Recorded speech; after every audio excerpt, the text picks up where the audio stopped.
Welcome to Bohnice Mental Asylum, except we don't call it a mental asylum anymore, we call it a psychiatric hospital because people aren't being abused and treated badly anymore like they were when they first came here.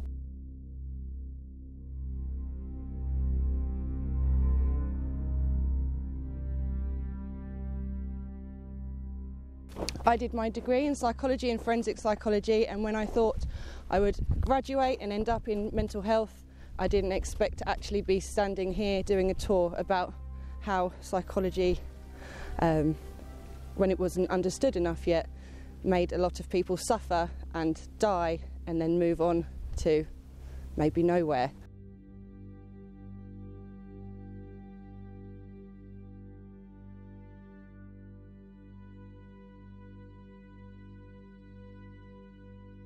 And all of these places were housed or occupied by people who were either bedridden because they couldn't move, some of them were criminally insane, some of them were not insane, they were made insane by the regime because communists would get rid of their threats this way. They would bring them here and put them inside and make them crazy. It's better than killing them off, less questions get asked.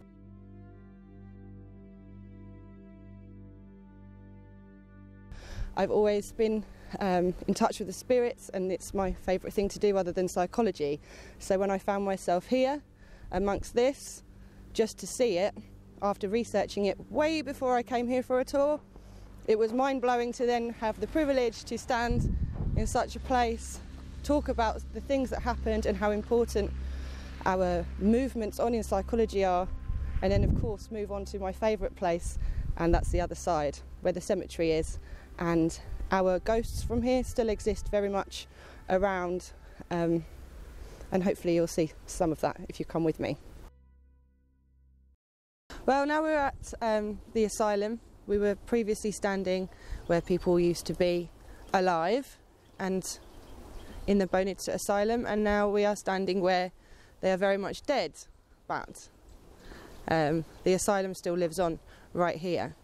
Because these people buried here, a lot of them may not be aware that they've passed. Their whole entire life was at the asylum, and then everything happened here. Some of them were even born and died there, or made families there that have ended up here.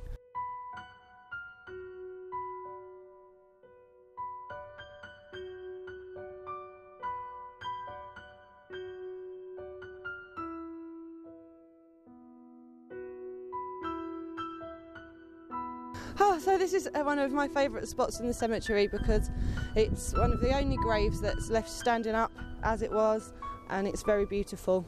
And it's kept very well by our cemetery, our real life cemetery guardian who looks after the place.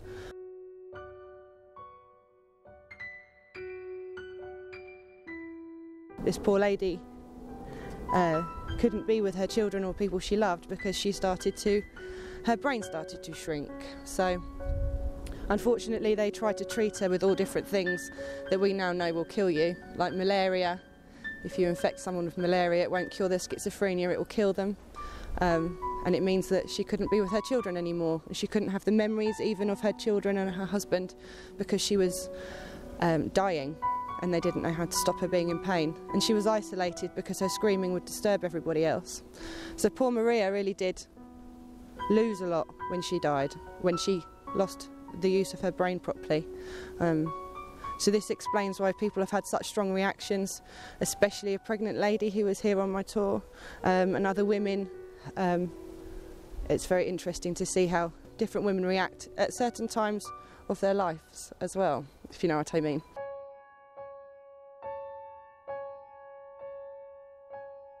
So this is the chapel. This is a very strange place to be, also a very peaceful place to be. I say it's strange only because I've been sent here because of messages that I've received over by Maria's tombstone, like go to the chapel or hurry quick church. I need to get here and be told off that I'm still wearing my hat when I step inside or something like this. So it's not particularly frightening over here, but it's very spiritual.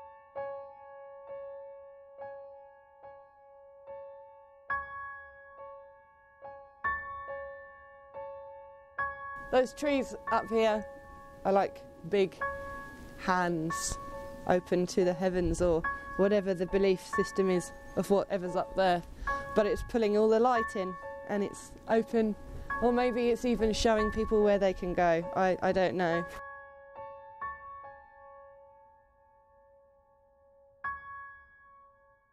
There are many children also buried here, which is sad, but there were some families born in the asylum. People would get pregnant, sometimes as a result of some abuse maybe, as well, so children were born into the asylum, and so children would also die in the asylum because it's not really an environment you can thrive in as a 5-year-old.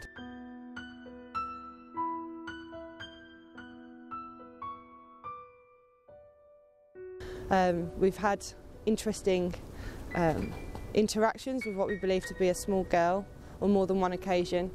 This back gate seems to be responsible for some activity. If we take EMF readings at the gate, then they shoot through the roof. So my connection with this place is strong because I feel particularly sad for these people with my understanding of mental health and how things had happened. And then my understanding of the afterlife and how people don't move on is extremely saddening. And then when I look around and I see all these mounds of bodies everywhere, I wonder if any of them are really at peace. But I can only hope so.